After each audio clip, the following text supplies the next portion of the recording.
Presyo ng LPG tumaas ng 3 hanggang 4 na piso kada kilo. Nagbabalik sa report si Jasmine Gabriel Galban.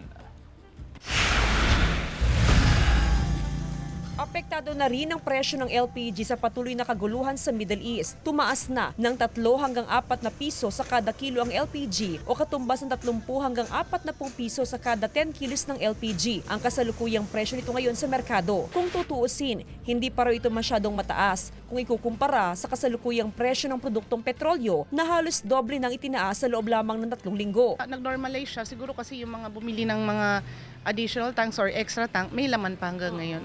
Sabi ko naman, ng assurance ko sa kanila, as long as merong supply na may bibigay sa amin, continuous lang yung refilling din ng mga planta sa amin. Sa pakikipag-ugnayan ng mga LPG retailers sa pamunuan ng mga planta sa Region 1, wala naman daw nakikitang shortage o kakulangan sa supply ng LPG. Sa katunayan, araw-araw pa rin ang delivery ng LPG sa Mangaldan, Pangasinan. Balik normal na rin daw ang kalakalan ng LPG kumpara nung unang linggo ng Marso na nagpanic buying ang ilang consumers. Basta sa amin, syempre gawin na lang natin yung part din natin.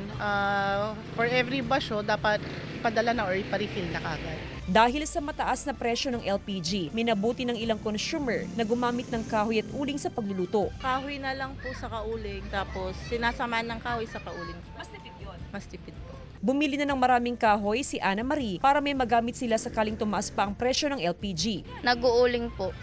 Kasi ang mahal-mahal po. Nag-ano kami ng mga kahoy, nag-iimbak para gamitin, para makatipid. Sa ngayon ay nasa 970 hanggang 1,140 ang kada 11 kilos ng LPG depende sa brand. Jasmine Gabriel Galban, One North Central Luzon.